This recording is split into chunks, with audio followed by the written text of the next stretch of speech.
जरूर पाऊंगा, प्रभु का धन्यवाद करूंगा, प्रभु का धन्यवाद करूंगा। ना देगी मुझे दुनिया कभी भी कोई सुख और शांति आराम, ना देगी मुझे दुनिया कभी भी कोई सुख और शांति आराम।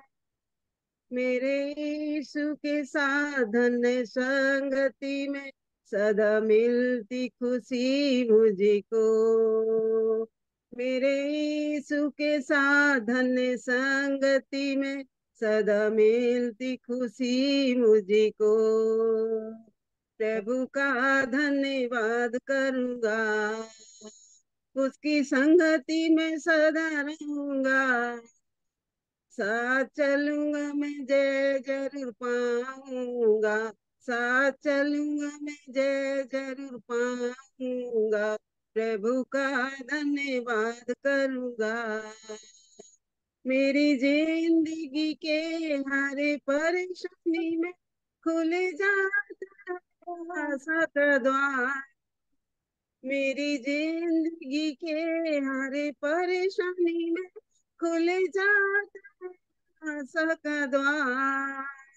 कभी ना डरूंगा, कभी ना हटूंगा, चाहे जान भी देना पड़े, कभी ना डरूंगा, कभी ना हटूंगा, चाहे जान भी देना पड़े, प्रभु का धन्यवाद करूंगा, उसकी संगति में सदा रहूंगा, साथ चलूंगा मैं जय जरूर पाऊंगा, साथ चलूंगा मैं जय जरूर पाऊंगा, प्रभु का धन्यवाद करूंगा।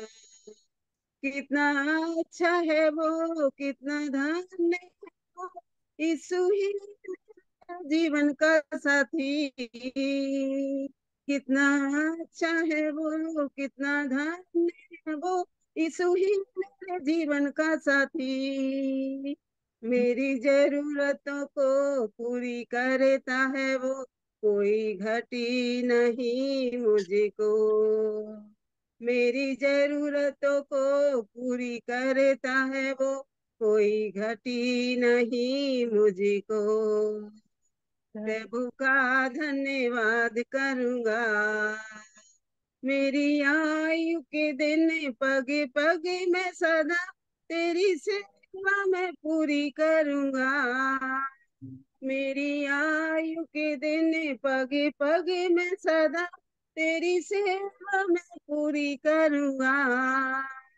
एक बत्ती समान जलता रहूंगा, तेरी महिमा मेरी कामना, एक बत्ती समान जलता रहूंगा, तेरी महिमा मेरी कामना, प्रभु का धन्यवाद करूंगा, उसकी संगति में सदा रहूंगा, साथ चलूंगा मैं जय जरूर पाऊंगा, साथ चलूंगा मैं जय जरूर पाऊंगा, प्रभु का धन्यवाद करूंगा, प्रभु का धन्यवाद करूंगा, प्रभु का धन्यवाद करूंगा। हालेलुया। हालेलुया। हो सन्ना। हो शना। अभी अवसर होगा कि हम वचन बोल सकते हैं, गवाही बोल सकते हैं, और यदि आपके पास कोई प्रश्न है तो आप प्रश्न भी कर सकते हैं। यदि आत्मा में आपको लग रहा है कि मुझे भजन गाना है तो भजन भी गा सकते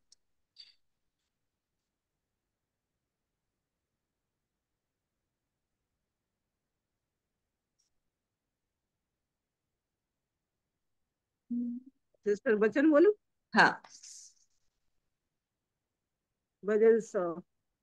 हे सारी पृथ्वी के लोगों, यहोवा का जय जयकार करो, आनंद से यहोवा की आराधना करो, जय जयकार के साथ उसके सन्मुख आओ, निश्चय जानो कि यहोवा ही परमेश्वर है, उसी ने हमको बनाया है, और हम उसी के हैं।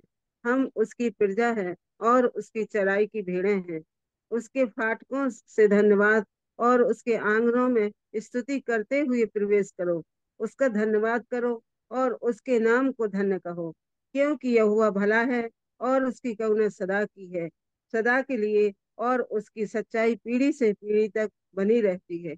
हालेलुया। हालेलुया। होसन्ना। ओशना।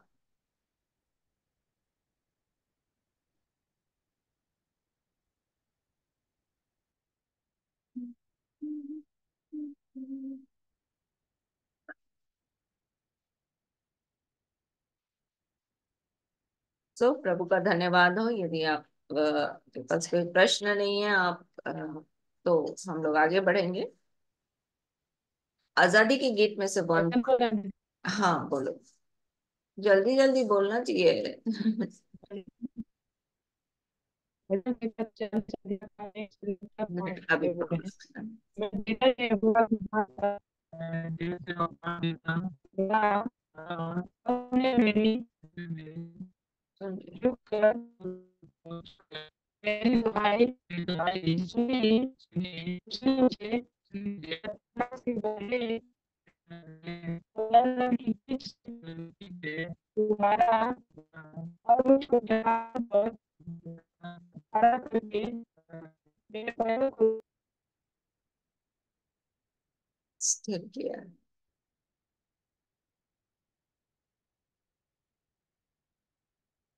सिस्टर, हम्म। गवाही दो। हाँ हाँ बोलिए। छोटी छोटी सी गवाही। मैं प्रभु का धन्यवाद करती हूँ कि सचमुच हमारा परमेश्वर सर्वशक्तिमान परमेश्वर है, दयालु है, करुणा करने वाला, उद्धार करने वाला, छुटकारा देने वाला परमेश्वर है। इसलिए धन्यवाद देती हूँ। मैं बहुत दिन से भजन नहीं कर पा रही थी, और मेरी आवाज भी नहीं निकल रही थी, और मेरा गला भी, मतलब मुझे ऐसा लगता था मैं कर ही नहीं पाऊंगी। अब भजन प्रभु मैं कर ही नहीं सकती, क्योंकि मेरा गला ऐसा है, और पता नहीं मेरे गले में क्या हो गया, और बहुत दिन से आवाज भी अच्छी नहीं आ रही थी। लेकिन आज प्रभु का धन्यवाद हो कि मैं अच्छी तरह से भजन कर सकी। और सचमुच कहा कहते, मुझे पता भी नहीं था कि मुझे भजन करना है, क्या करना है, लेकिन मैं सडनली कहा कहते एकदम खड़ी हो गई और प्रभु का धन्यवाद की। इसलिए सारी महिमा और आदर उसी को देती हूँ। हालेलुया। हालेलुया। हो का हो सन्ना। धन्यवाद। होशाना। सोनू। हाँ दीदी। हाँ वचन बोलो। ठीक दीदी बोलता राजकुमार वचन नहीं बोल रहे हो?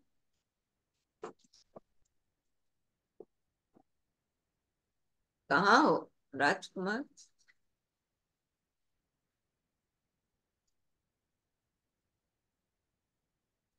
दीदी।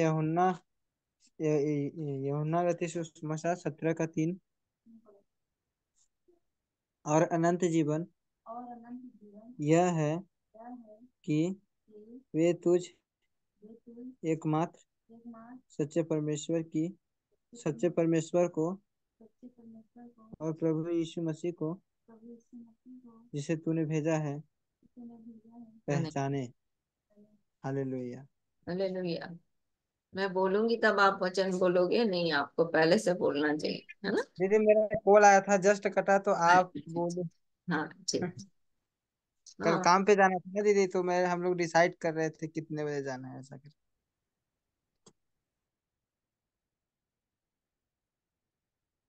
राजकुमार मेरी आवाज नहीं आ रही? हाँ अब आ रही है, आ रही है। तो वचन क्यों नहीं बोल रहे हो? लाइट क्यों लोग इतना देख रहे ओ, सबका कुछ ना कुछ हैं? सही है। चलो, आजादी के गीत में से जय- हाँ, बताओ। क्या ही धन्य वह पुरुष जो दुष्टों की युक्ति पर नहीं चलता, न पापियों को मान खड़ा हो। खड़ा होता है, न ठट्ठा करने वाले की मंडली में बैठता है।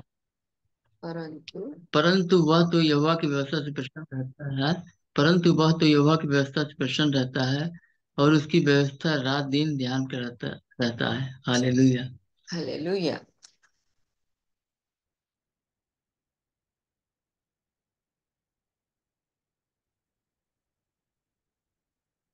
चलो 149। मैं आता हूँ तेरे पास प्रभु यीशु मेरे मसीह, मेरे पापों के लिए ही उद्धार दे दे मसीह। मैं आता हूँ तेरे पास प्रभु यीशु मेरे मसीह, मेरे पापों के लिए ही उद्धार दे दे मसीह।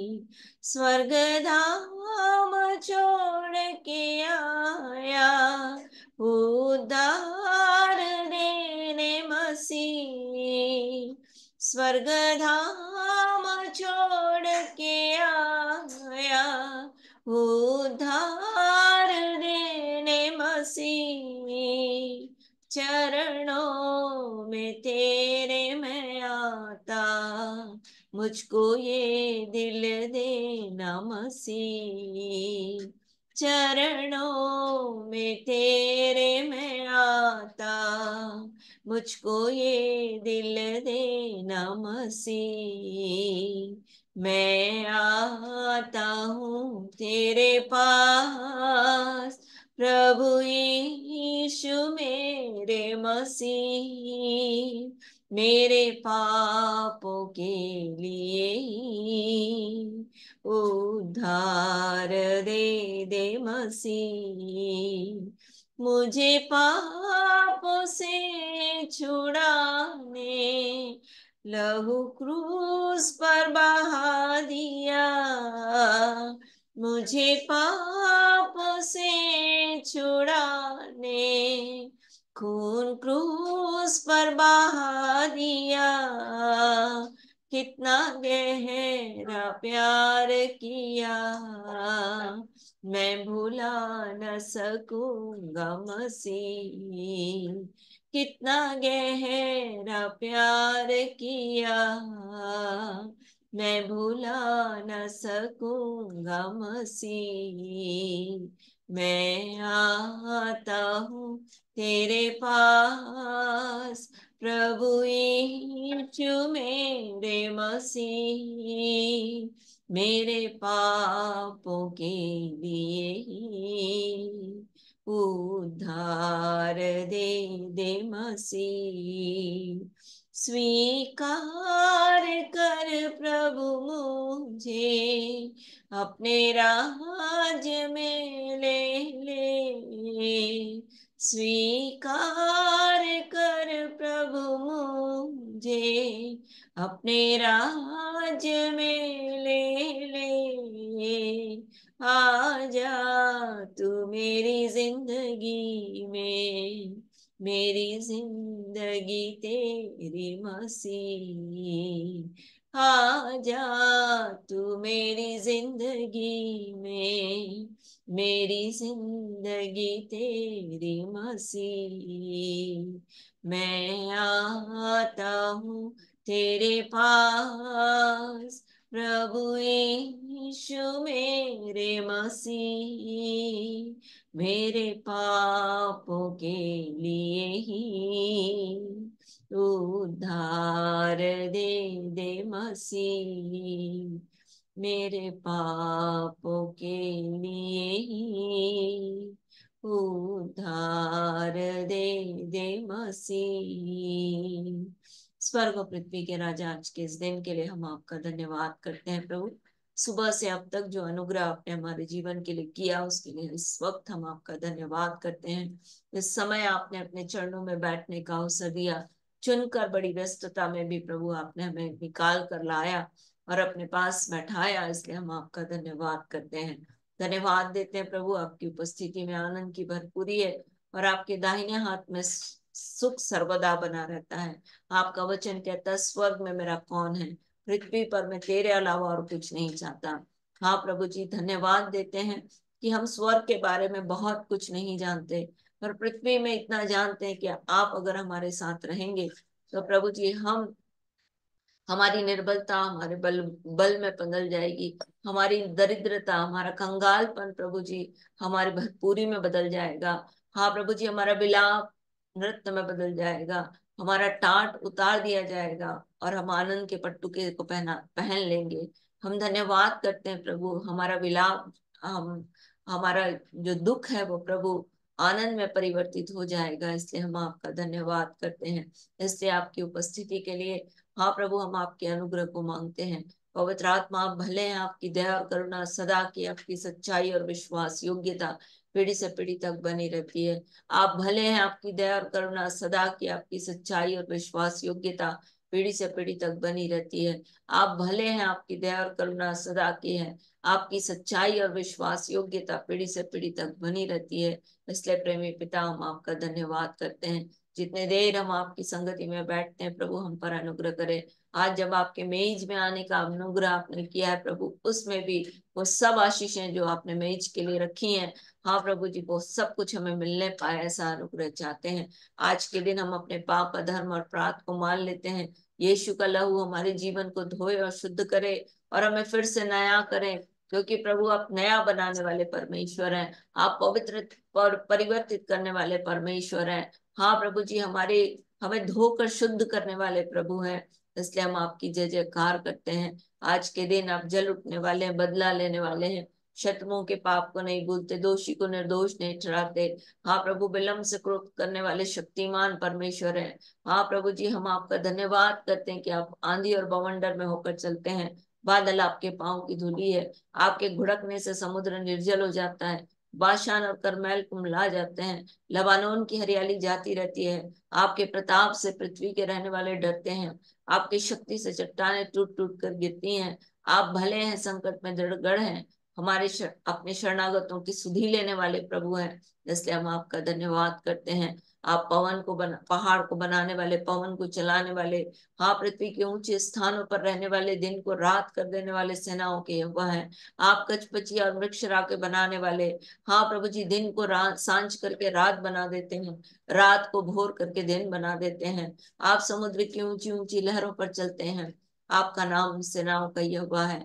आप तुरंत ही बलवंत का विनाश करते और उनके गढ़ों को सत्यानाश कर देने वाले प्रभु हैं। इसलिए हम आपका धन्यवाद करते हैं। आप हमारे किसान हैं, इसलिए हम आपकी प्रशंसा करते हैं। आप हमारे पूर्वजों के आधार हैं, आप धार्मिकता के आधार हैं, पूर्वजों के आश्रय हैं। इसलिए हम आपका धन्यवाद करते हैं। हाँ प्रभु, आप बलवान करने वाले हैं, इसलिए हम आपका धन्यवाद करते हैं। आप कभी बदलते नहीं, इसलिए हम आपका धन्यवाद करते हैं। आप अनुग्रहकारी, दयालु, विलम्ब से कोप करने वाले, दुख देने से प्रसन्न नहीं होते, इसलिए हम आपका धन्यवाद करते हैं। ओ प्रभु, आप बचाने और छुड़ाने वाले प्रभु हैं, इसलिए हम आपका धन्यवाद करते हैं। धन्यवाद देते हैं आज के दिन में अपने उद्धार करता प्रभु यीशु मसीह के लिए, जो तुच्छ जाना गया, मनुष्यों का त्यागा हुआ था, दुखी पुरुष था, रोग से उसकी जान पहचान थी, लोग उससे मुंह फेर लेते थे, वह तुच्छ जाना गया, हमने उसका मूल्य नहीं जाना। निश्चय उसने हमारे दुखों को सह लिया, रोगों को सह लिया, तो अभी हमने उसे मर में परमेश्वर का मारा कूटा और दुर्दशा में पड़ा हुआ समझा।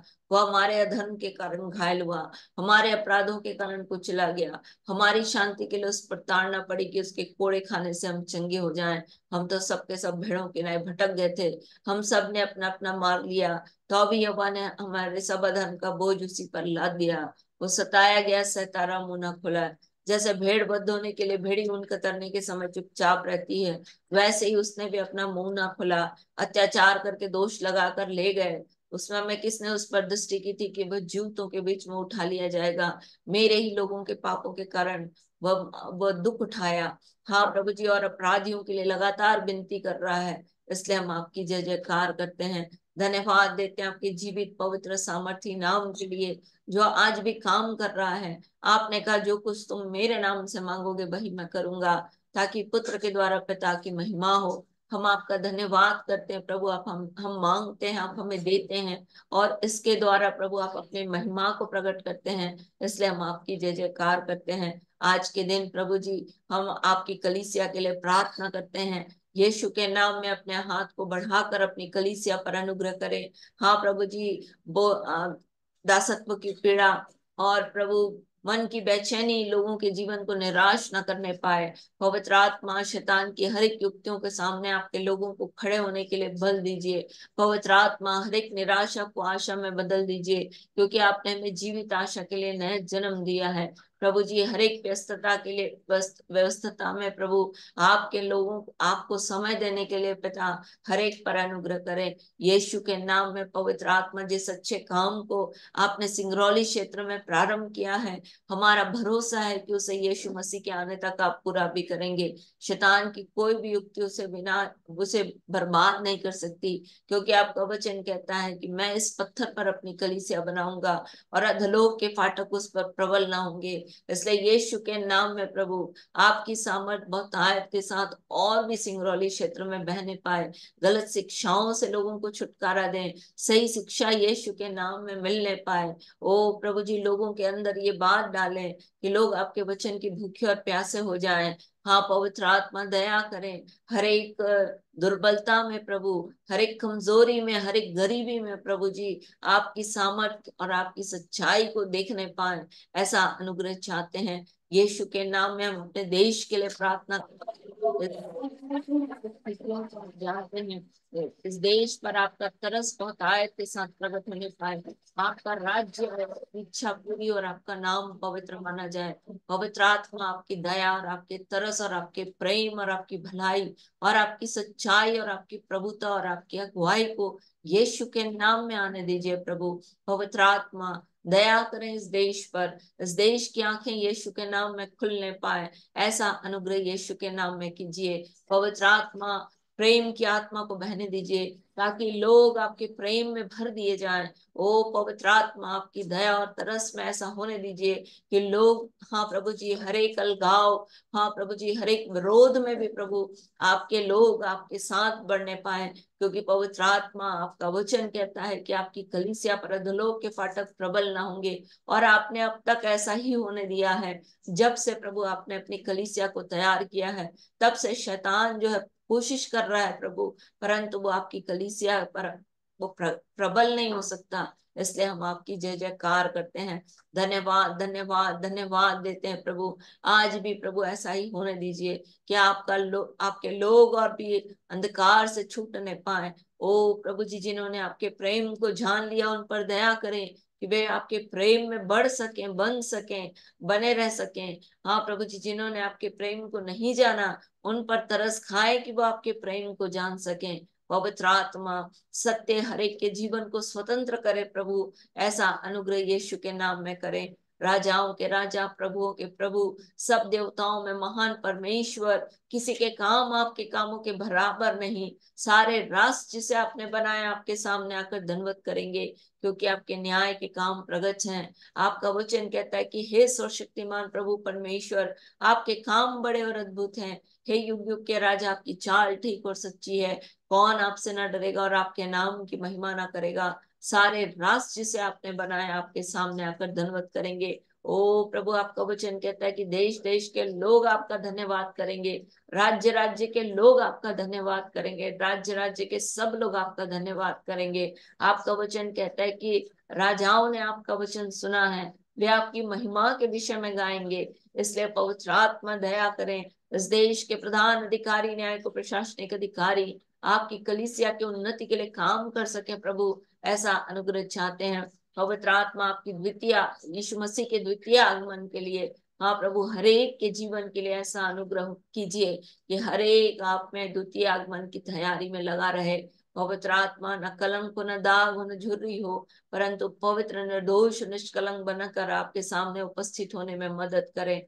पवित्र आत्मा आपकी सामर्थ को बहुत आयत के साथ बहने दे, ताकि लोग आपके राज्य को अपने जीवन में बढ़ते हुए देख सकें। जिस कलीसिया को आप उठाने आने वाले हैं, जिस कलीसिया से आप बादलों पर मिलने वाले हैं, हाँ प्रभु जी, उन सब लोगों के लिए प्रार्थना करते हैं कि वे तैयार किए जाएं। आपका अद्भुत अनुग्रह लोगों के जीवन में प्रकट हो, और प्रभु लोग आपकी सहायता के द्वारा, हाँ प्रभु जी, तैयार किए जाएं। यीशु के नाम में प्रभु जी, दीन दुखी गरीब लाचार विधवाओं के लिए, विधुरों के लिए आपके अनुग्रह को मांगते हैं।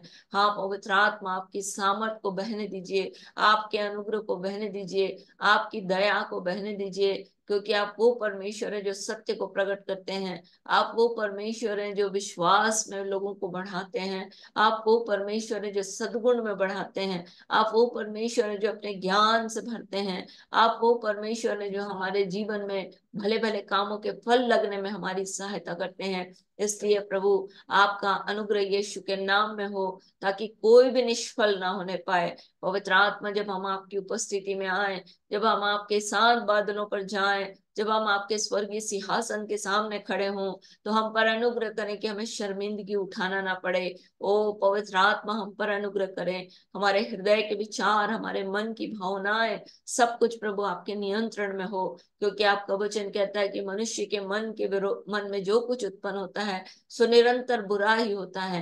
हाँ प्रभु जी, हमारे विचारों में जो कुछ उत्पन्न होता है सो निरंतर बुरा होता है। इसलिए पवित्र आत्मा, हमारे विचार आपके वचन से भर दिए जाएं, ताकि प्रभु हम आपके समान अपने विचारों को रख सकें। क्योंकि आपका वचन कहता है, हे परमेश्वर, मेरे लिए तेरे विचार क्या ही बहुमूल्य है, उसकी संख्या का जोर समुद्र की बालू के किनकों से भी अधिक है। क्योंकि जब मैं जाग उठता हूँ, हम आपके साथ पाए जाते हैं। इसलिए यीशु के नाम में प्रभु, हम आपके साथ पाए जाए, ऐसा अनुग्रह चाहते हैं। आने वाले समय को हम आपके हाथ में देते हैं। अवश्य है कि आप बढ़े और हम घटते चले जाएं। आपका अनुग्रह हरेक के जीवन में बढ़ता जाए। हाँ प्रभु जी, एक नया अभिषेक से आज के दिन भर दें। ताजा तेल यीशु के नाम में बहने दें। ओ पवित्र आत्मा, आपकी सामर्थ को हम बहुत आयत के साथ अपने जीवन में देख सकें, ऐसा अनुग्रह चाहते हैं। हाँ पवित्र आत्मा, हमारे जीवन से आपके नाम को महिमा मिले प्रभु, ऐसा अनुग्रह चाहते हैं। हम शैतान की उक्तियों के सामने खड़े हो सकें, उसके जलते हुए तीरों को बुझा सकें विश्वास के ढाल के द्वारा, ऐसा अनुग्रह चाहते हैं। हर एक के जीवन को हथियार दीजिए, ताकि आपके वचन से प्रेम कर सकें। हाँ प्रभु जी, शैतान की युक्तियों को समझने में प्रभु जी हमें से प्रत्येक की सहायता करें। हाँ प्रभु, हम हर एक को एक दूसरे से अच्छा जाने। पवित्र आत्मा, ऐसी दया यीशु के नाम में करें। पवित्र आत्मा, प्रेम भाईचारे की प्रीति में बढ़ने में हर एक की मदद करें। आपकी कलीसिया में ऐसा अनुग्रह हो कि हर एक कंधे से कंधा मिलाकर आपकी सेवा कर सके। ओ पवित्र आत्मा, आपका राज्य बढ़े, आपकी इच्छा पूरी हो और आपका नाम पवित्र माना जाए। अवश्य है कि सब बातों में प्रभु, सब बातों में आपके राज्य और महिमा की बढ़ती को हर एक देख सके। आपकी स्तुति, महिमा की स्तुति निरंतर होती रहे, क्योंकि आपका साम्राज्य युगान युग का है। आपकी महिमा की स्तुति निरंतर होती रहेगी, ऐसा आपका वचन कहता है। इसलिए पवित्र आत्मा हर एक की सहायता करें।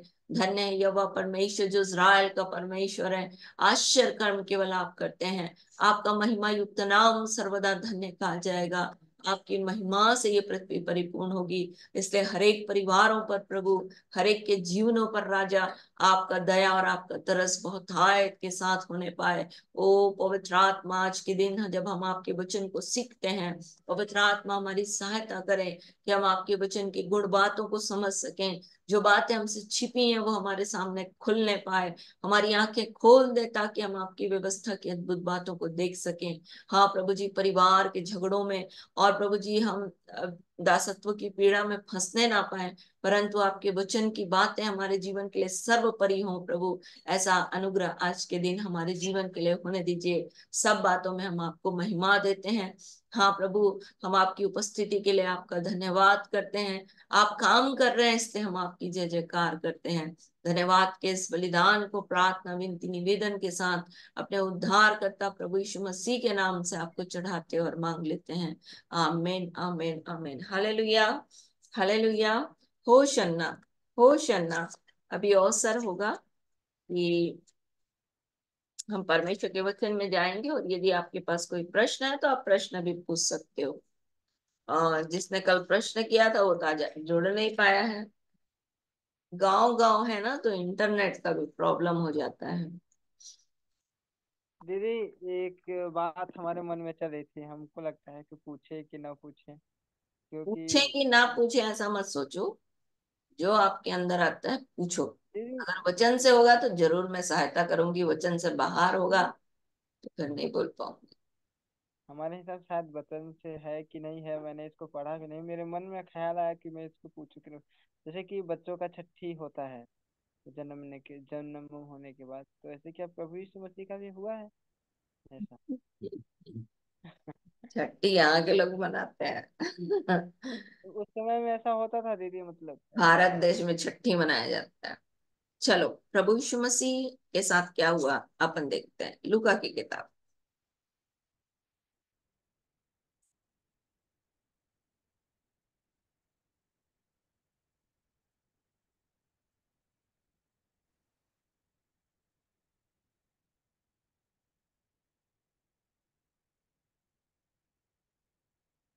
लूका की किताब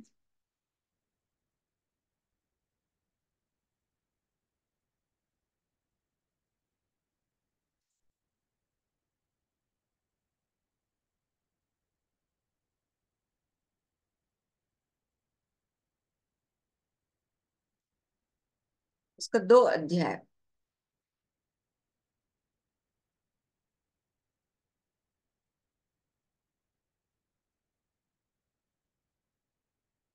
21 पद पढ़ना।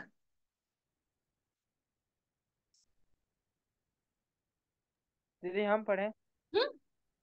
जब 8 दिन पूरे हुए और उसके खतने का समय आया तो उसका नाम यीशु रखा गया, तो स्वर्गदूत ने उसके पेट में आने से पहले कहा था।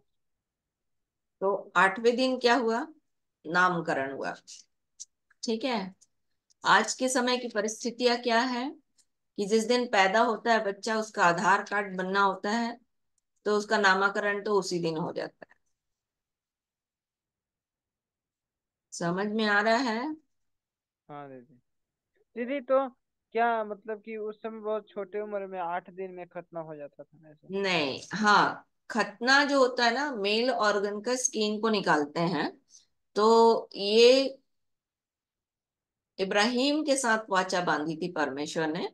यदि उत्पत्ति की किताब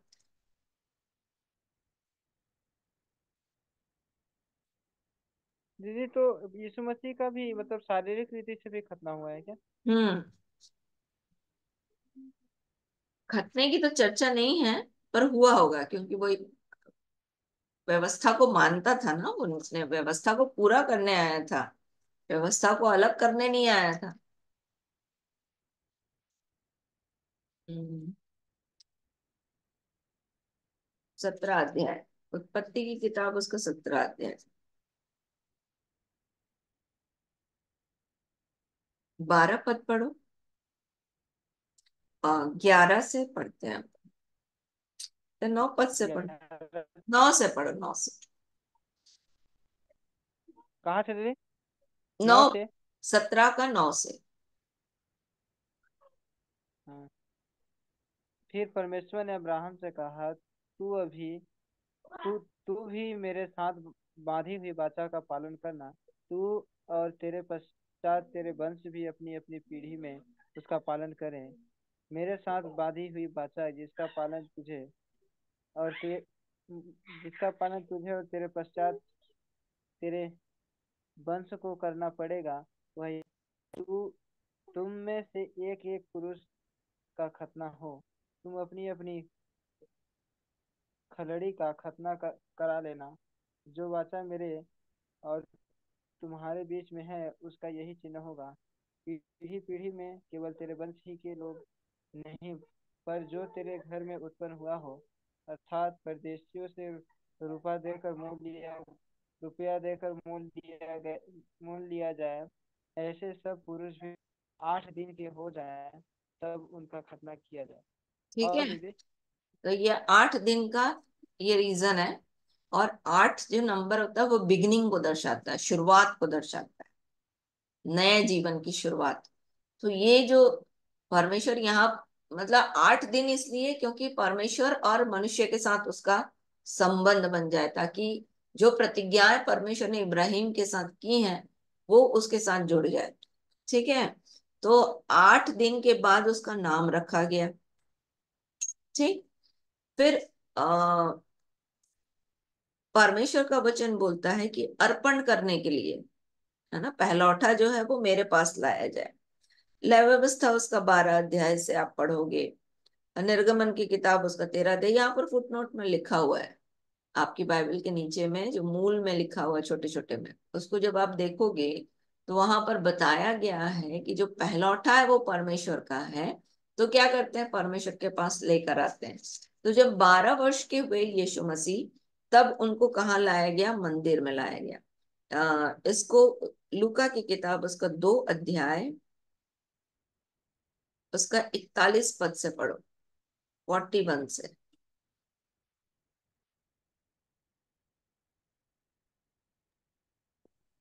41। उसके माता पिता प्रति उसके माता पिता प्रति वर्ष फसह के पर्व में यरूशलेम जाया करते थे। जब यीशु 12 वर्ष का हुआ तो वे पर्व की रीति के अनुसार यरूशलेम को गए। जब वे उन दिनों को पूरा करने लौटने लगे तो बालक बालक यीशु यरूशलेम में रह गया, और यह उसके माता पिता नहीं जानते थे। वे यह समझकर कि वह अन्य यात्रियों के साथ होगा, एक दिन का पड़ाव निकल गए पड़ाव निकल गए और उसे अपने कुटुंबियों और जान पहचान वालों में ढूंढने लगे। पर जब पर जब नहीं मिला तो ढूंढते ढूंढते यरूशलेम को फिर लौट गए। और 3 दिन के बाद उन्होंने उसे मंदिर में उपदेशकों के बीच में बैठे उनकी उनकी सुनते और उनसे प्रश्न करते हुए पाया। जितने उसकी सुन रहे थे वे सब उसकी समझ और उसके उत्तरों से चकित थे। तब वे उसे देखकर चकित हुए, और उसकी माता ने उससे कहा, हे पुत्र, तूने हमसे क्यों ऐसा व्यवहार किया? देख, तेरा पिता और मैं कूढ़ते हुए तुझे थे ढूंढते थे। उसने उनसे कहा, तुम मुझे क्यों ढूंढते थे? क्या नहीं जानते कि मुझे अपने पिता के भवन में होना अवश्य है? परंतु जो बातें उसने उनसे कही उन्होंने उसे नहीं समझा। तब अब वह यहाँ उनके पर, साथ बस, धन्यवाद। यहाँ पर जो आप देखोगे, तो 8वां दिन अ, नामकरण हुआ। फिर उसके बाद 12वें वर्ष में प्रभु यीशु मसीह को मंदिर में लाया गया। इसके बाद का कोई समय, कोई वर्णन नहीं है। उसके बाद आप यूहन्ना 2 अध्याय में जब जाओगे, तो प्रभु यीशु मसीह के पहले आश्चर्य कर्म का चर्चा है।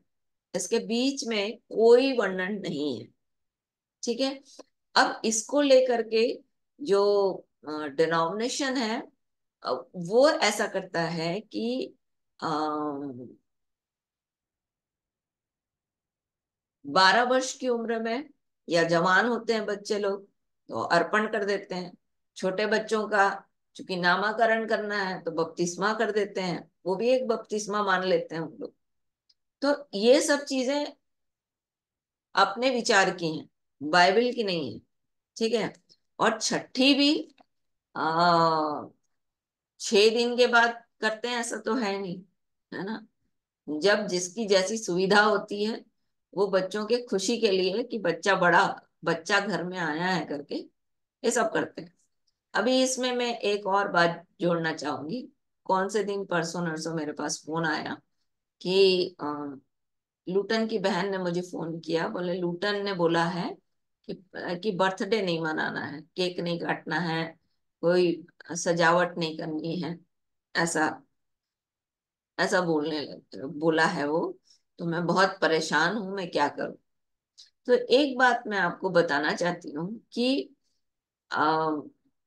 बर्थडे आप मना सकते हो, क्योंकि वो खुशी का समय है। ये जब आप यहाँ देखोगे, तो 8वें दिन जब होता था, खतना होता था, तो जीवनार की जाती थी, लोगों को न्योता दिया जाता था, खाना पीना किया जाता था। तो खाना पीना करना या खुशी और आनंद मनाने के लिए परमेश्वर मना नहीं किया है। ठीक है। और ये सब चीजें वेस्टर्न कल्चर से आई हैं, ये बाहर से, पश्चिमी देशों से आई हैं कि केक काटना है, और केक को मुंह में पोतना है। आजकल तो नया चालू हो गया है, केक को मुंह में लगाना है ना, खाना नहीं, लगाना है। तो ये सब चीजें नई जो है, वो मनुष्य के अपने विचार से पैदा हुई है। इसलिए ये करना आपके लिए जरूरी है, ऐसा नहीं है। पर चूंकि बच्चे हैं, और बच्चों को आपके विश्वास के बारे में तो कुछ पता है नहीं, है ना।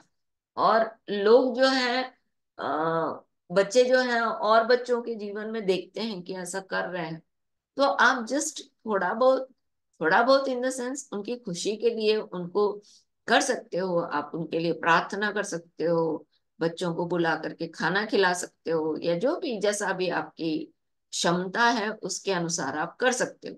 पर इन सब बातों में आप फूहड़पन नहीं होना चाहिए। फूहड़पन इन द सेंस की आ, नाच रहे हैं, गा रहे हैं, है ना, ये सब चीजों से परमेश्वर को महिमा नहीं मिलती।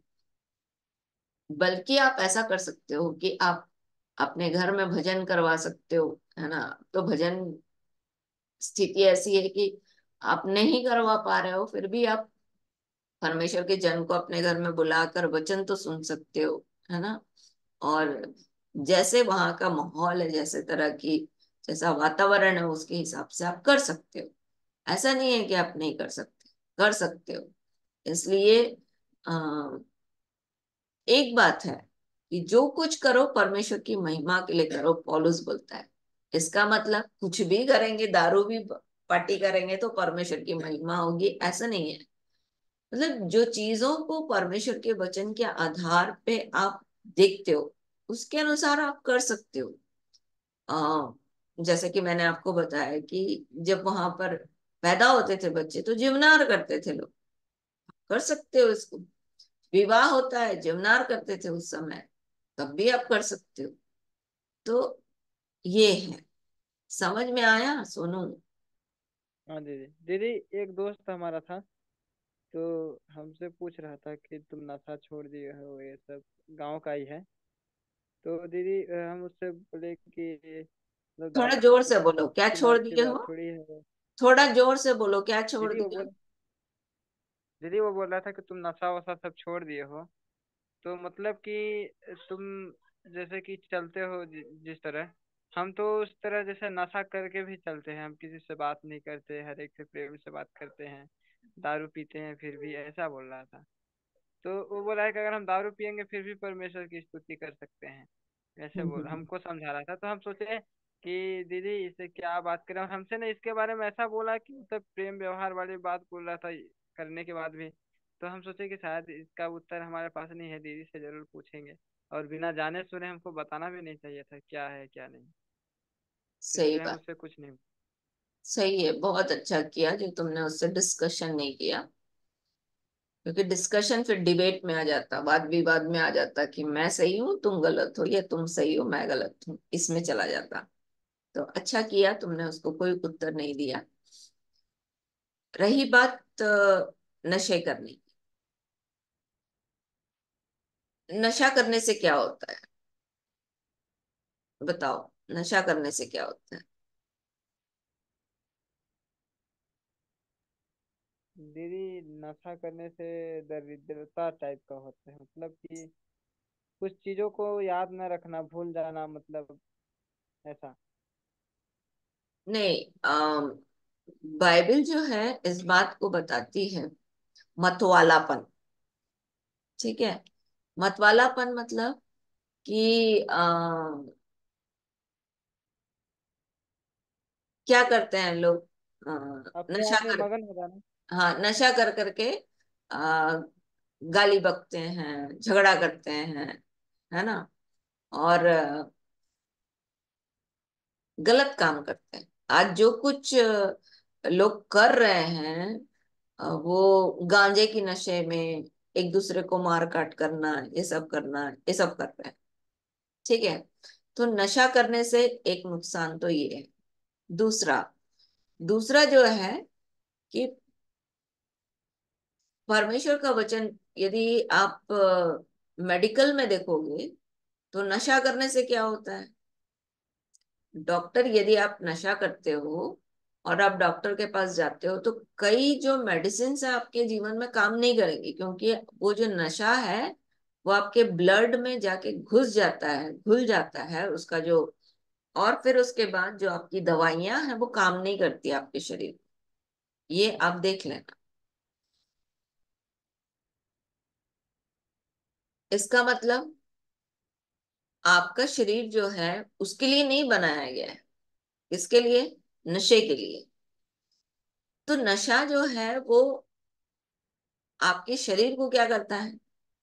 बर्बाद करता। अभी एक व्यक्ति जुड़ता था, सुभाष करके। और वो सुभाष जो है, जब उसका काफी कैंसर बढ़ गया था, उस समय उसका गाल वाल अंदर से पूरा ये हो गया था। तो जब मैं उससे बात करने लगी तो उसने बोला कि मैं पहले करता था, गुटखा खाया करता था, अब नहीं खाता हूँ। ठीक है। तो पहले खाता था तब उसका वो जो इम्पैक्ट, वो जो उसका जो प्रभाव था उसके शरीर में बना हुआ था।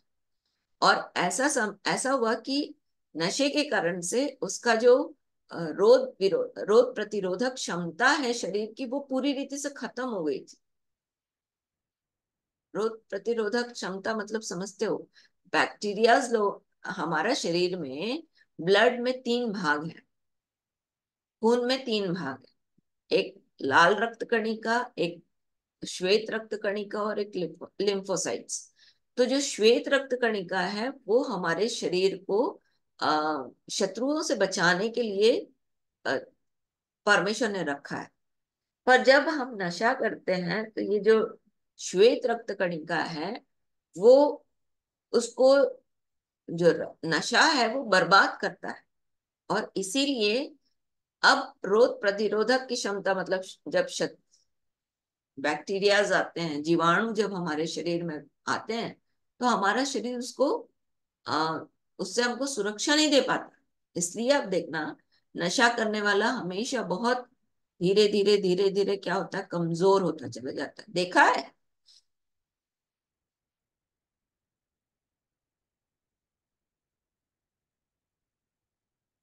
मेरी आवाज आ रही है? दीदी आ रही है, अभी आ रही है। आ रही है, अभी आ रही है। अभी तक कुछ नहीं सुना?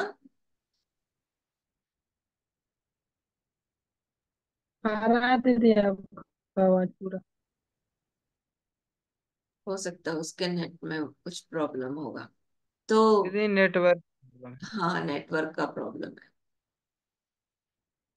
तो मुख्य बात है कि नशा जो है आपके शरीर को बर्बाद करता है, और धीरे धीरे बर्बाद करता है। आपको पता भी नहीं चलता कि कब, क्योंकि नशा एक बार आप करते हो, पर नशा आपको जिंदगी भर खाता है।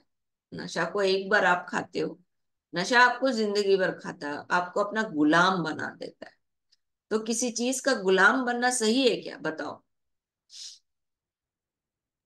नहीं दीदी, नहीं ना। क्योंकि प्रभु ने उन्हें स्वतंत्र किया है अपने वचन से। हम्म। तो यहाँ पर मनुष्य जो है उसके गुलाम बन जाते हैं, और गुलाम बन के वो अपने जीवन को बर्बाद करते हैं। अब रही बात सोनू के दोस्त की, तो हम उसमें चलते हैं। इतना समझ में आया कि नहीं आया सोनू? हाँ दीदी। तो परमेश्वर का वचन बोलता है कि जो अम, इस मंदिर को नाश करेगा मैं उसको नाश करूंगा। तो हम, हमारा मंदिर कौन है? प्रभु प्रभु यीशु हमारा मसीह। देह, हमारा देह, हमारा शरीर जो है वो परमेश्वर का क्या है, मंदिर है। क्योंकि यहाँ पर परमेश्वर का आत्मा रहता है। ठीक है। तो जब हम नशा करते हैं तो हम धीरे धीरे अपने शरीर को क्या करते हैं, जो जो 10 साल जीने वाला है वो कितने साल जिएगा, वो 5 साल जिएगा। क्योंकि नशा जो है अंदर खराब कर रहा है हमारे हृदय के हर एक विचारों को, हमारी भावनाओं को, है ना। तो इसलिए परमेश्वर का वचन बोलता है कि जो इस मंदिर को नाश करेगा मैं उसको नाश कर दूंगा। अब रही बात, ये विश्वासियों के लिए मैं आपको समझा रही हूँ, पर सोनू के दोस्त की बात, सोनू के दोस्त की जो मापदंड है वो उसके अपने विचार से। सोनू अपना माइक ऑन कर लेना, मैं जो पूछूंगी हाँ मुझे दीदी। बता। ठीक है।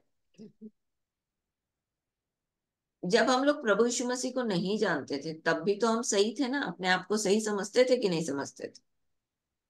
हाँ दीदी। है ना। हमको लगता था कि हम जो हैं जैसे हैं सब सही है, और अगर कोई हमको कुछ बोलता था तो हम अपने आप को सही साबित करने के लिए उसमें लग जाते थे। क्यों? क्योंकि हमारा जो अपनी स्वतः की धार्मिकता है वो हमको हमेशा सही दिखाती थी। वो तो जब प्रभु यीशु मसीह हमारे जीवन में आता है और हमको समस्याएं अपने जीवन की दिखती हैं, तो हमको पाप नजर आता है, तब हमको समझ में आता है कि हमसे गलती हुई है। अन्यथा जब तक एक व्यक्ति का एनकाउंटर प्रभु के साथ नहीं होता है, तब तक उसको समझ में नहीं आता कि वो गलत है। तो ये उसका अपना स्वतः का मापदंड है कि मैं जो कर रहा हूं वो क्या कर रहा हूं, सही कर रहा हूं। पर जब आप परमेश्वर के पास आते हो तो परमेश्वर के मापदंड में आप सही हो कि नहीं, इस बात को परमेश्वर का वचन दिखाता है। जैसे कि एक छोटा सा एग्जाम्पल देती हूँ। गाली देने वाला परमेश्वर के राज्य में नहीं जाएगा, बोलता है निकालो।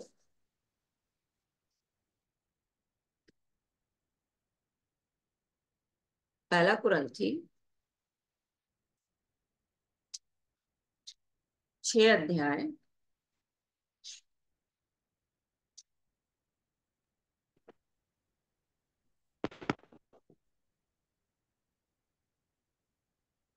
उसका 9 से पढ़ेंगे आप लोग। क्या तुम नहीं जानते कि अन्यायी लोग परमेश्वर के राज्य के वारिस नहीं होंगे। तो मेरा मापदंड में मैं तो सोच रही हूँ कि मैं किसी के साथ अन्याय नहीं करती, पर परमेश्वर के राज्य में परमेश्वर क्या बोलता है, धोखा ना खाओ, न वेश्यागामी, न मूर्ति पूजक। तो आप बताओ कि जो दारू पीने वाला है वो क्या मूर्ति पूजा नहीं करता है? दीदी करता है। फिर बोलता है पर स्त्रीगामी, लुच्चे, पुरुषगामी, न चोर, न लोभी, न पियक्कड़, न गाली देने वाले, न अंधेर करने वाले परमेश्वर के राज्य के वारिस बारिश। होंगे। तो कई जगह में दारू पीने वाला अंधेर तो करता होगा ना, किसी का किसी के साथ कोई भी ऐसी बात की, अपनी पत्नी के साथ या अपने माँ बाप के साथ या अपने बच्चे के साथ, कहीं ना कहीं तो ऐसी स्थिति आती है कि हम अंधेर करते हैं। इसका मतलब हम तो परमेश्वर के राज्य के वारिस नहीं हुए ना। हाँ दीदी। तो ये कहना कि मैं सही करता हूं, ये उसका भ्रम है। उसका भ्रम। दीदी वो जानता है कि मतलब प्रभु यीशु मसीह सही है, परमेश्वर सही है, ये मूर्ति पूजा गलत है, सब चीज जानता है। पर ये लोग ना क्या करते हैं कि नशा छोड़ने के चक्कर में प्रभु यीशु मसीह के पास नहीं आते। जानते हैं कि अगर प्रभु यीशु मसीह को मानेंगे तो नशा छोड़ना पड़ेगा। अब आप मेरे को बताओ, जो पहले मैंने चीज बोली कि नशा आपको क्या कर देता है, गुलाम कर देता है। गुलाम कर और देता है। गुलामी से छूटना आदमी नहीं चाहता। कठिन होता है। समझ में आ रहा है? तो इसलिए जब हम लोग कोई ऐसा बोलता है ना कि मैं बहुत धर्मी हूं, तो जब हम लोग उनके साथ वचन संगति करते हैं तो उनको बोलते हैं कि कई आम के पेड़ होते हैं जिनमें आम का फल नहीं लगता, पर उस आम की पत्ती को तोड़ोगे तो खुशबू बिल्कुल आम की पत्ती जैसा, आम के जैसा रहेगी। वो आम की पत्ती जो है, जो फल देने वाले आम की पत्ती के जैसे ही रहेगा, उसका पेड़ का स्ट्रक्चर भी, संरचना भी वैसे ही रहेगी, पर वो फल नहीं देगा। इसका मतलब वो आम का पेड़ नहीं है, आम का पेड़ है। वैसे ही मनुष्य जो है वो स्वभाव से ही पापी पैदा हुआ है, उसको करने की जरूरत नहीं है, करेगा तो बाद में। वो स्वभाव उसका बढ़ता जाता है। पर आरंभ से ही मनुष्य क्या करता है, जो पैदा हुआ है उसमें क्या है, उसके स्वभाव में क्या हुआ है, पाप से उत्पन्न हुआ है। इसलिए दाऊद बोलता है, देख मैं अधर्म के साथ उत्पन्न हुआ और पाप के साथ अपनी माता के गर्भ में पड़ा। मतलब जो देखा है, अनाज्ञाकारिता का परमेश्वर ने करा। स्वभाव है, वो हमारे जब माँ के गर्भ में आए तब से हम हैं। बनने की जरूरत नहीं है, वो तो है ही। बोलते वो लिखित आया हुआ है। इसलिए बोलता है पाप की मजदूरी तो मृत्यु है। अगर एक व्यक्ति इतना रहेगा तो मरेगा नहीं ना। हाँ दीदी। चूंकि आदम से मृत्यु चली आ रही है, इसलिए एक व्यक्ति क्या हो रहा है, मृत्यु में जा रहा है। इसका मतलब उसके पास पाप का स्वभाव तो है ही। समझ में आया? तो हाँ ये दीदी। बोलना कि हम धर्मी हैं, ये गलत है। अब रही बात तुम अपने दोस्त, अभी तुमको समझ में आया कि नहीं? हाँ तुम्हारे दीदी। दोस्त का स्थिति समझ में आया? हम्म। हाँ दीदी आया। अब तुम अपने दोस्त को कैसे समझा सकते हो? इसके लिए एक ही तुम्हारे पास सबसे बड़ा हथियार है। उस व्यक्ति के नाम से आप प्रार्थना करो, अपने दोस्त के नाम से प्रार्थना करो। यदि तुम अपने गांव में बेदारी चाहते हो ना, तो आप अपने गांव के लिए प्रार्थना करो, अपने जवान दोस्तों के लिए प्रार्थना करो। आप देखना कि धीरे धीरे वे बंधन से मुक्त होते हुए प्रभु के पास आ जाएंगे। कोई भी बंधन इतना बड़ा नहीं है कि वो शैतान के हाथ से परमेश्वर के हाथ में जाने के लिए रोक सके। इसलिए जो प्रार्थना है वो बंधन को क्या करती है? तोड़ती है। एक बहुत अच्छा उदाहरण मैं आपको दिखाती हूँ। एस्तर के जीवन से निकालो मेरे साथ एस्तर की पुस्तक।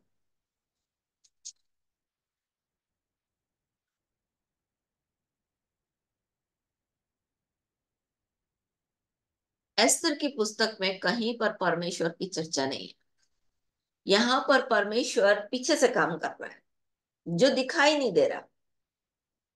कहीं पर इस पुस्तक में परमेश्वर की चर्चा नहीं है। ठीक है। अब ये जो परमेश्वर का काम चल रहा था, इसमें परमेश्वर लोगों को इस्तेमाल कर रहा था अपने काम को पूरा करने के। जैसे कि लोगों के अंदर जो है एक इच्छा उत्पन्न कर रहा था कि वो परमेश्वर के राज्य के लिए काम करें। तो मोर्दकै को परमेश्वर ने खड़ा किया था। और मोर्दकै जो है वो अपने भाइयों के प्रति उसके अंदर दुख उत्पन्न किया परमेश्वर ने कि मेरे भाइयों को बचाना है, क्योंकि अब उनकी मृत्यु की आज्ञा हो चुकी है। खुली पत्री में हरकारे जो है वो सब जगह भेज दिए गए कि अब मरना है, यहूदियों को मरना है।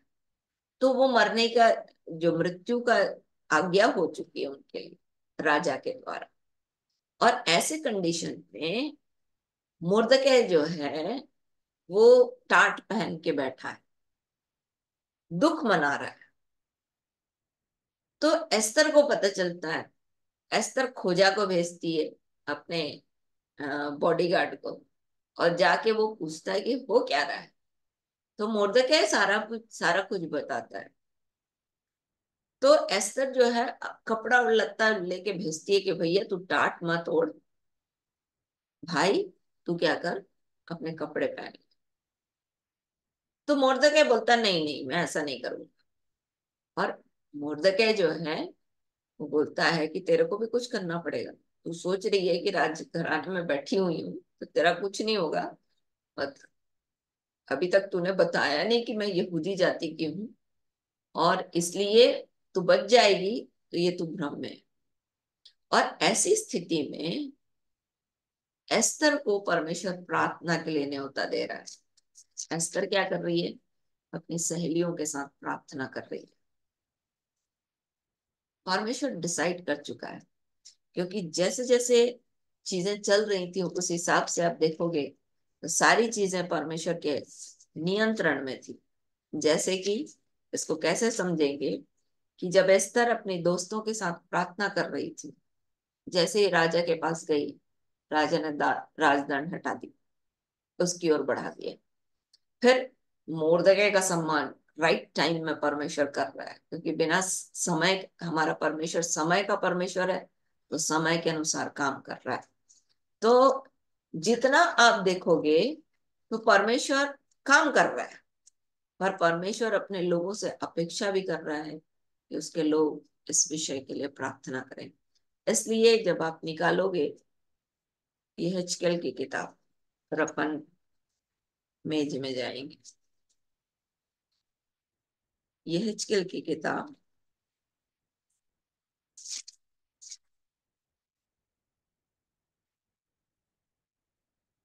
उसका 22 अध्याय उसका 30 वचन।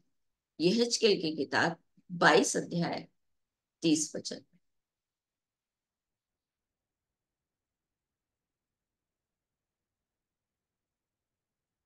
यहेजकेल की किताब 22 अध्याय उसका 30 वचन।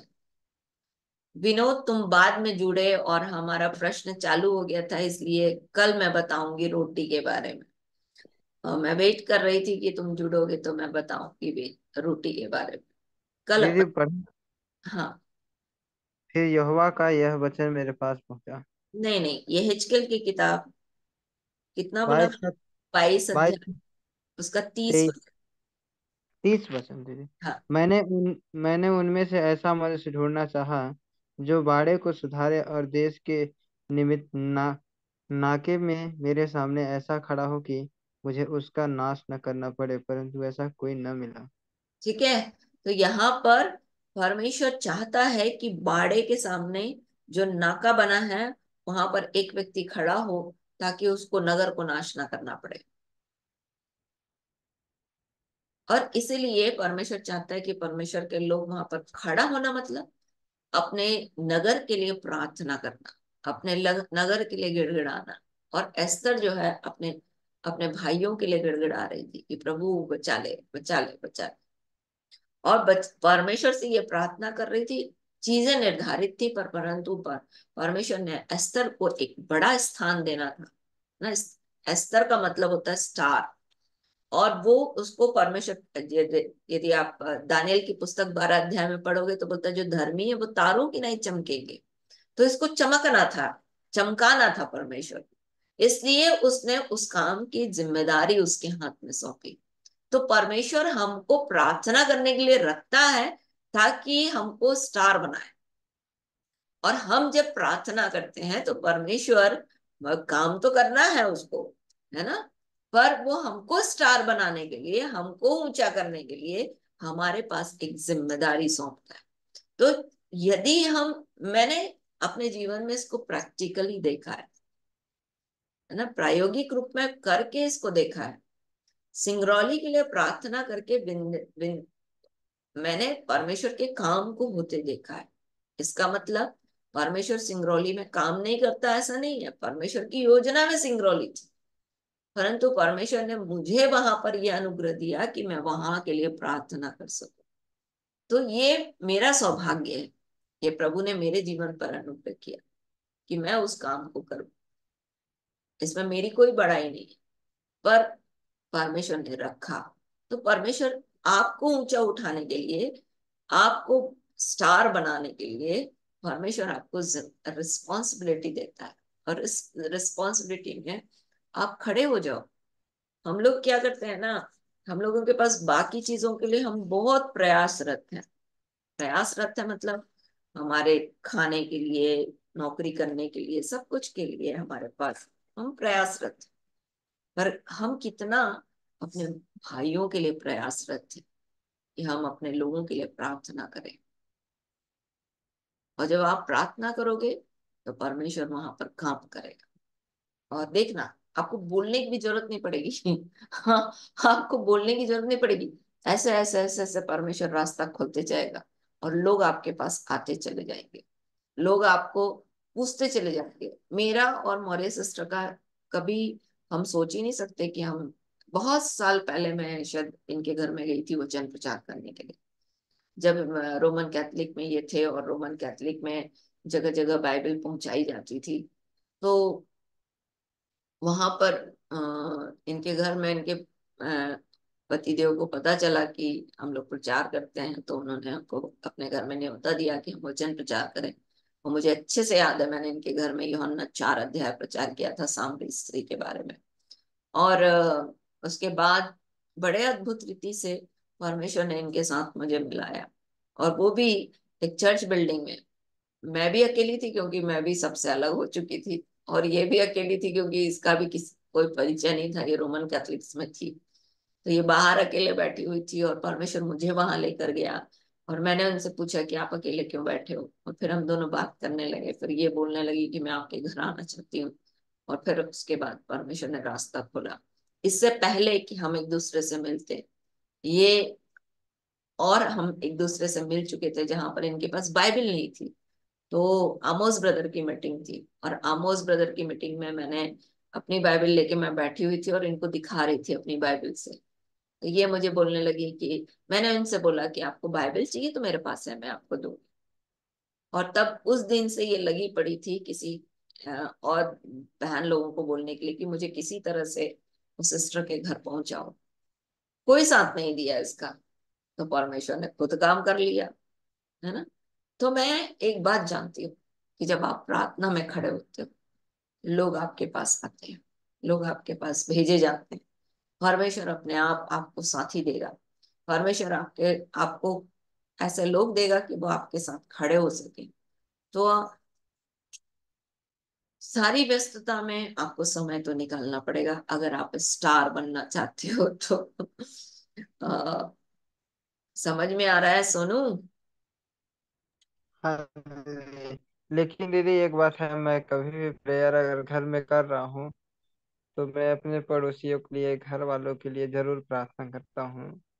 अगर घर में प्रार्थना करता हूँ तो अपने गांव के लिए भी प्रार्थना करो, क्या आप। जवान लड़कों के लिए प्रार्थना करो। हाँ दीदी। जवान लड़के जो हैं वो आपके साथ खड़े हो जाएं, आपके साथ मिलकर परमेश्वर के काम को उनके जीवन में आप देखने पाओ। इस बात को लेकर के आप प्रार्थना करो, और ये प्रार्थना केवल घर में बैठ के मत करो, है ना। मैं प्रार्थना को ऐसे सीखी हूँ, जैसे मान लो आपको एक समय, आप जब आप पुताई करते हो ना, तो आप व्हाइट वॉशिंग कर रहे हो। व्हाइट वॉशिंग करते करते आपको दीदी की याद आ गई, तो इमिडिएटली आपको दीदी के लिए प्रार्थना करना है। दीदी, प्रभु दीदी जहाँ कहीं है, दीदी के जीवन में आपका अनुग्रह और बढ़े। दीदी जहाँ सेवकाई कर रही है वहां पर परमेश्वर का काम और बहुत हो। ऐसे करके आप, कोई एक टाइम नहीं है कि पर्टिकुलर टाइम में आप बैठ करके जब प्रार्थना करो तब मेरे लिए प्रार्थना करो, नहीं। किसी के लिए भी प्रार्थना करना है आपको। जैसे मान लीजिए आपके दोस्त ने आपके साथ बात की, आप चुपचाप वहां से निकल कर आ गए, रास्ते में उसी समय आपको बोलना है कि प्रभु इस विषय को आप सुन रहे हैं, इसके जीवन में आप काम करें ताकि ये सत्य को जान ले। इसकी अपनी स्वतः की धार्मिकता जो शैतान ने इसके जीवन में दे रखी है, वो यीशु के नाम में उस बंधन से टूट नहीं पाए, और वो बंधन टूट कर ही आपके पास आने पाए। जब आप चलते चलते इस बात को प्रार्थना करोगे ना, तो आप देखना, आप काम देखोगे। समझ में आ रहा है कि नहीं आ रहा है? हाँ दीदी। जो लोग बोलते हैं ना कि हम बैठ करके आपके लिए प्रार्थना करते हैं, वो गलत बोलते हैं। ठीक है, प्रार्थना बहुत सारा विषय है, और इस प्रार्थना के लिए आपको अ, इतनी प्रार्थना है कि शायद आप 4 दिन प्रार्थना करोगे तब भी आपकी प्रार्थना का विषय खत्म नहीं होगा। तो प्रार्थना ये बोलना कि हम बैठ करके प्रार्थना करेंगे, सबके लिए नहीं हो सकती। जब आपको जिसके विषय में याद आता है, जैसे आप करते हो, जब आपको परमेश्वर उभारता है और पवित्र आत्मा में, चाहे वो आप घर में काम कर रहे हो, चाहे आप झाड़ू लगा रहे हो, चाहे आप पोछा कर रहे हो, चाहे आप खाना बना रहे हो, चाहे आप अपने गाड़ी में हो, रास्ते में जा रहे हो, इमिडिएटली आप उसको, जब आपको किसी चीज के लिए परमेश्वर उभारता है, आपको उसी समय प्रार्थना कर लेना है। आपका यही सबसे बड़ा एक प्लस पॉइंट होगा जब आप परमेश्वर के काम को उस क्षेत्र में और उस लोगों के जीवन में देखोगे। सो प्रभु आज के दिन हमारी सहायता करे कि प्रभु की मेज है जिसमें हम एक दिन प्रभु ने ठहराया है कि अ, जैसे चेले प्रतिदिन नहीं हो पाता था, तो सप्ताह में एक दिन इकट्ठा होते थे और प्रभु की देह को और प्रभु के मेज में आते थे कि प्रभु की देह को पहचाने, वो स्मरण कराए, करे इस चीज को, है ना। इसलिए ये करते थे चेले। और जब हम इस मेज पर आते हैं तो हमको ये स्मरण करना है कि हम कहाँ थे और प्रभु ने हमको कहाँ से उठाकर कहाँ लाया। जब आप इस बात को देखोगे और सोचोगे ना, आप एक अद्भुत प्रेम में भर जाओगे परमेश्वर के, कि सचमुच में मेरे जीवन में क्या था, मैं कहाँ थी, और प्रभु ने कैसे एक एक चीजों को निकाल कर मुझे यहाँ तक पहुंचाया। जब आप इस बात को स्मरण करोगे ना, और आप ये देखोगे कि मैं बहुत सारे लोग हैं जो इस बात को नहीं जानते, तो वो कितने भ्रम और गलती में है, जैसे मैं कल बता रही थी। और आज आप उस गलत शिक्षा से, उस बंधन से आप छूट चुके हो, तो ऑटोमेटिकली आपके अंदर एक प्रेम की भावना उमड़ेगी। इसलिए स्मरण करने की बात करता है परमेश्वर, कि प्रभु की मेज को आप स्मरण करो कि प्रभु ने कैसे आपके लिए बलिदान चढ़ाया, और आप कहाँ थे, और उस बलिदान के द्वारा आप कहाँ पहुंचा दिए गए हो। जब आप इस बात को स्मरण करोगे ना, तो सचमुच में आपको परमेश्वर जो वास्तव में खाने की वस्तु है, वास्तव में पीने की वस्तु है, उससे आपके जीवन में जैसी जैसी आशीष परमेश्वर ने रखी है कि अंतिम दिन जिला उठाऊंगा, अनंत जीवन की निश्चयता, मैं तुम में और तुम मुझ में बने रहोगे। आप जब इस देह को लोगे ना स्मरण के साथ, तो आप कभी भी पाप में नहीं बढ़ सकते, आपसे गलती नहीं होगी। आप अंदर आपके पवित्र आत्मा का काम चलता रहेगा, चलता रहेगा, चलता रहेगा, आप उससे छूट नहीं सकते।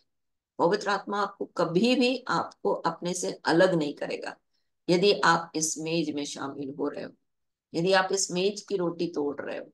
और जैसा परमेश्वर का वचन बोलता है कि स्मरण के निमित्त, मतलब मैं कहाँ थी और मैं परमेश्वर ने मुझे कहाँ पहुंचा दिया। अगर इस बात को स्मरण करते हुए आप करोगे ना, तो आप कभी भी परमेश्वर के प्रेम से अलग नहीं हो पाओगे, क्योंकि परमेश्वर आपको कभी नहीं छोड़ेगा। और परमेश्वर का वचन बोलता है कि आ, मुझ जो मेरा मांस खाता और मेरा लहू पीता है उसमें जीवन है।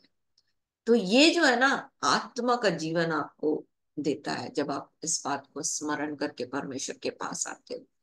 सो प्रभु हमारी सहायता करे कि जब हम परमेश्वर के वचन से देखते हैं, बोलता है खाते पीते समय प्रभु की देह को पहचानना।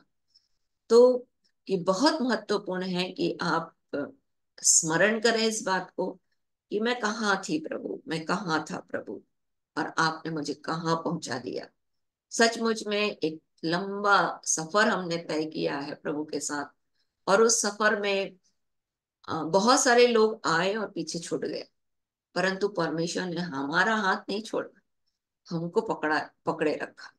और यही सबसे बड़ा प्रभु का दया है हमारे जीवन के लिए। इस मेज की ताकत है कि हमको कभी वो नहीं छोड़ा।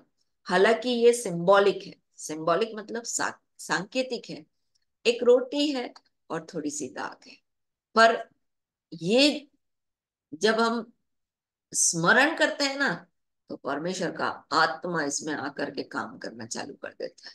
सो प्रभु हमारी सहायता करे। आइए प्रार्थना करें। स्वर्ग और पृथ्वी के राजा यीशु के नाम में पिता, हम अपने पाप, अधर्म और अपराध को मान लेते हैं। यीशु का लहू हम में से प्रत्येक के जीवन को धोए और शुद्ध करे। प्रभु आपका वचन कहता है कि हिजकिय्याह ने जब प्रार्थना की, आपने जो तैयार नहीं थे उनके भी पाप, अधर्म और अपराध को क्षमा किया, ताकि वे आपकी मेज में शामिल हो सके, इस पवित्र रोटी को खाने के योग्य बन सके। इसलिए पवित्र आत्मा, हम अपने पाप, धर्म और अपराध को मान लेते हैं।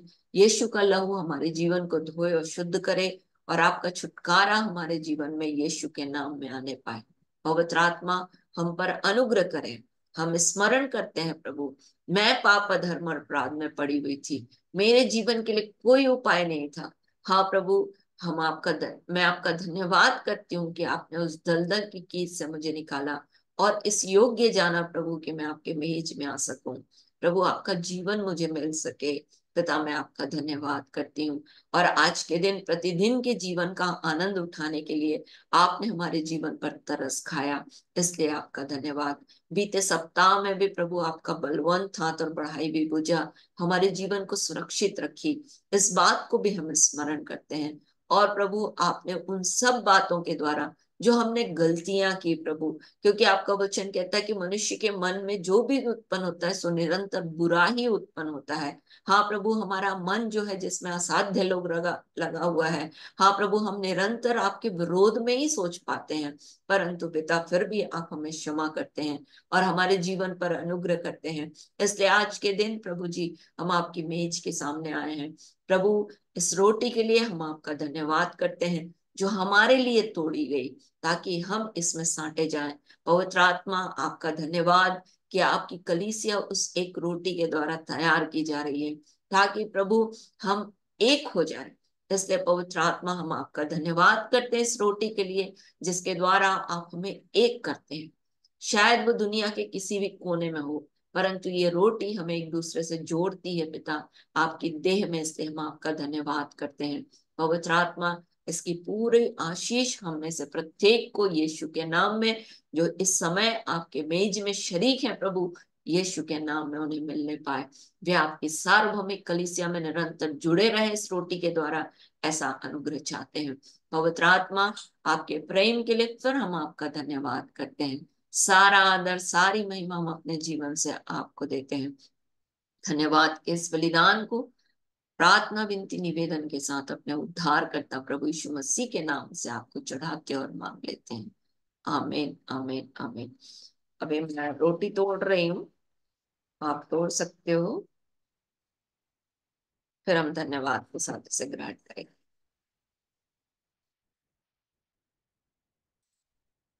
आइए इसको ग्रहण करेंगे। प्रभु आपका धन्यवाद।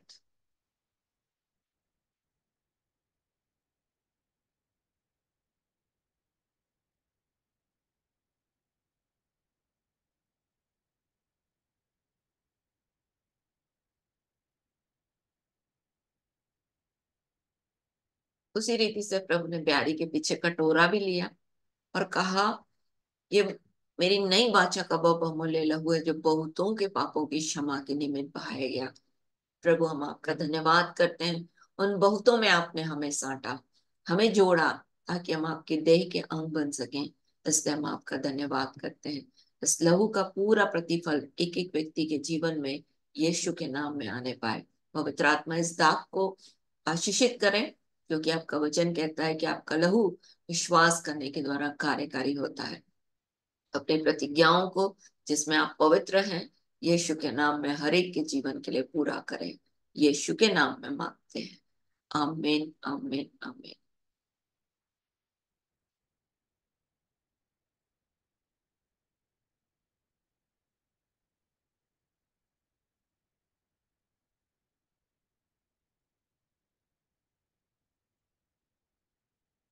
आइए धन्यवाद करें कि प्रभु ने जो रोटियां हमारे जीवन हमारे सामने बची हुई हैं, रोटी बची हुई है, वो इस बात को प्रमाणित करती है कि बहुत सारे लोग हैं जो आज भी अंधकार में पड़े हैं और वो हमारे आंखों के सामने हैं।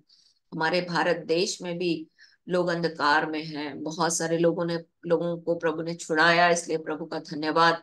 और बहुत सारे लोग हैं जो अभी भी उन्हें बचना है, जो इस रोटी का को प्रकट करता है कि सचमुच में बहुत सारे लोगों को परमेश्वर बचाना चाहता है। आइए प्रार्थना करें। स्वर्ग और पृथ्वी के राजा यीशु के नाम में प्रभु जी, बहुत सारे लोग हैं जो अभी भी अंधकार में है प्रभु, इसलिए यीशु के नाम में हम पर अनुग्रह करें कि हम उनके लिए उजियाला बन सकें। पवित्र आत्मा, हमारे चाल चलन, हमारे जीवन को ऐसा बनाए ताकि हमारे जीवन को देख करके लोग, हाँ प्रभु, आपके इस प्रेम को पहचान सकें, ऐसी दया चाहते हैं। पवित्र आत्मा, आपका अद्भुत अनुग्रह यीशु के नाम में हुआ है। ये रोटी इस बात को प्रमाणित करती है और ये दाखरस इस बात को प्रमाणित करता है कि बहुत सारे लोग हैं जो आपके खत्ते में आने हैं। आपका वचन यूहन्ना 10 अध्याय में जैसा आपने कहा कि मेरी और भी भेड़ें हैं जिन्हें भेड़शाला में लाना है। इसलिए यीशु के नाम में प्रभु आप उन्हें लेकर आए ताकि वे भी आपके भोजन से तृप्त किए जाएं, आपके भवन के उत्तम पदार्थों से तृप्त किए जाएं। यीशु के नाम में प्रभु जी, आने वाले सप्ताह को हम आपके हाथ में देते हैं। यीशु के नाम में पवित्र आत्मा, हर एक के जीवन में आपका वचन बहुत आयत के साथ महिमा पाए, हर एक को परीक्षा से बचाएं, हर एक को नाश करने वाले की हर एक युक्तियों के सामने खड़े रखने के लिए प्रभु प्रभु आपके वचन की महिमा बहुत आयत के साथ हर एक के जीवन के साथ हो, ऐसी दया चाहते हैं। फिर से इस पूरे देश को आपके हाथ में रखते हैं। आपकी सार्वभौमिक कलीसिया के लिए प्रार्थना करते हैं, आपके पवित्र लोगों के लिए प्रार्थना करते हैं। हर एक के अंदर प्रभु आपकी आत्मा बहे। विशेष रूप से मणिपुर के लिए प्रार्थना करते हैं प्रभु, प्रेम की आत्मा को इस पूरे पृथ्वी पर और उस मणिपुर पर प्रभु बहने दीजिए, ताकि हर एक विरोध यीशु के नाम में टूटने पाए। पवित्र आत्मा हर एक आपस में प्रेम कर सके, ऐसा अनुग्रह चाहते हैं। पवित्र आत्मा जैसा प्रेम आपने इस देश में प्रारंभ किया कि हम विभिन्नता में भी एकता के साथ रह सके हैं प्रभु, और इस देश को अब तक आपने खड़ा करके रखा है, वैसे ही पवित्र आत्मा आज के दिन फिर से आपसे प्रार्थना करते हैं, विभिन्नताओं में और अनेकता में भी एकता आपके द्वारा यीशु के नाम में आने पाए, ताकि ये देश फिर से प्रभु जी और भी बलवंत रीति से खड़ा हो सके, और इसकी कुशलता से हम इस देश में कुशल से रह सकें और भक्ति और गंभीरता के साथ जीवन बिता सकें। इस पूरे पृथ्वी पर प्रभु आपके राज्य को मांगते हैं, आपकी इच्छा पूरी हो और आपका नाम पवित्र माना जाए। आने वाले सप्ताह के हर एक दिन में प्रभु जी हम में से प्रत्येक की मदद करें।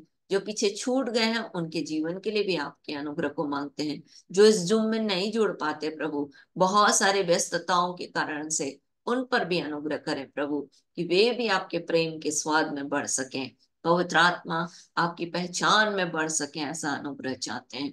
सब बातों में हम आपको महिमा देते हैं। रात्रि की सुरक्षा हर एक के जीवन के लिए मांगते हैं। कल के भोर के प्रकाश के लिए हम आपकी ओर देखते हैं। पवित्र आत्मा यदि आप आते हैं तो हम आपके साथ बादलों पर जाना चाहते हैं। कल दिन भर के हर एक कार्यों में प्रभु आपका सामर्थ बहुतायत के साथ हमारे साथ चले, आने जाने में हर एक की अगुवाई करें, हर एक के बिजनेस में, हर एक के नौकरी में प्रभु बरकत दें। यीशु के नाम में प्रभु जी आपसी संबंध में भी, पारिवारिक संबंध में भी प्रभु हर एक की सहायता करें कि शैतान किसी भी प्रकार से, हाँ प्रभु जी, हमारे बीच में काम ना कर सके, ऐसा अनुग्रह यीशु के नाम में करें। हाँ प्रभु, हम आपके साथ खड़े रह सकें, ऐसी दया चाहते हैं। यीशु के नाम में पवित्र आत्मा सब बातों में हम आपकी महिमा करते हैं। आपका राज्य आए, आपकी इच्छा पूरी हो और आपका नाम पवित्र माना जाए। इस अवसर के लिए फिर से आपका धन्यवाद करते हैं। इस अनुग्रह के लिए फिर से आपका धन्यवाद करते हैं। सारा आदर, सारी महिमा हम अपने जीवन से आपको देते हैं। धन्यवाद के इस बलिदान को प्रार्थना, विनती, निवेदन के साथ अपने उद्धारकर्ता प्रभु यीशु मसीह के नाम से आपको चढ़ाते और मांग लेते हैं। आमीन, आमीन, आमीन। हालेलुया, हालेलुया, हालेलुया। होशन्ना, होशन्ना, होशन्ना। सबको जय यीशु की। कल मिलते हैं। सबको जय जय यीशु की, जय यीशु की, जय यीशु की।